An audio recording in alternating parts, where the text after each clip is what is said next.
the hands of a priest. Oh, you'll never see my feet or hear the sound of my feet while there's a moon over. Look, as a kid, never wanted to work. Priorities was always play though. It's okay though, like back when I would ask my mother for a sleepover, she would say no.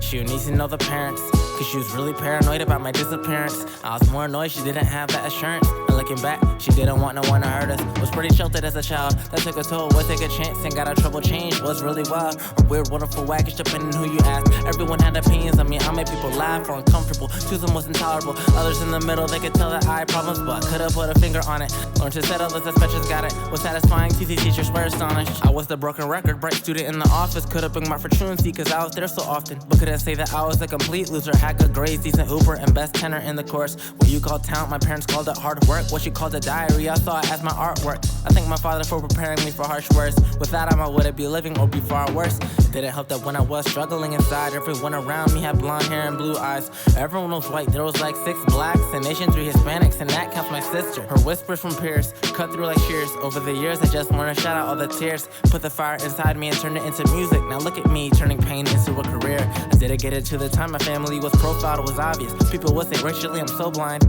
My mother always kept my hair short, cause my curly hair would pop. They blew up my mother's phone lines. Growing up, it was a thing for me to fit in. From movies that I watched, it was a thing to be liked. Even if I tried, I would stand out. Like when went to church with dyed pink hair fitted with green stripes.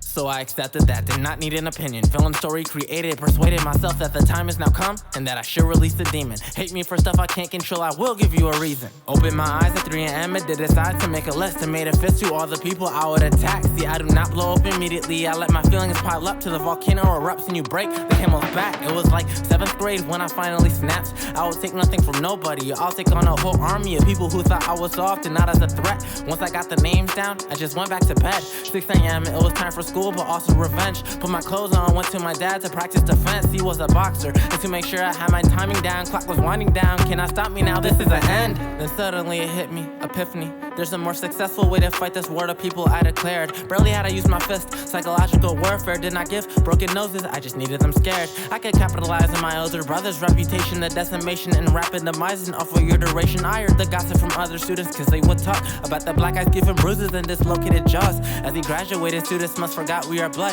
I felt the smaller bear, but did not know that I had enough. When he was in middle school with me, he heard that I'd run from children instead of standing my ground and not throw a punch. So he sat me down and said, Brian, look, I don't blame you, but I'm off to high school next year, so I can't save you. Take it from me, people take your niceness as a weakness, and to not be messed with, you have to be the meanest. Now going to school was plotting, knowing that I would fight. My eyes were set on one person, and his name was that day he tried to laugh at me and think that they're jokes. Not the right day, I put him in a rear naked choke and squeezed. For my wrath, he was my first casualty. I didn't stop squeezing till his friend group tackled me. They looked me in my eyes and thought I was insane, cause while I held him, I was grinning the whole time. When he was on the ground, I could've kicked him, but you know how rumors are, exaggerate everything. When I'm at him, a deadly thing. So I didn't go and say they were lying when they went and said, Brian tried to kill him. UFC had nothing on me. You would think that I was Moses in the hallway all day. The way that when I entered, they just parted like the Red Sea. And they feared anytime I went into a frenzy.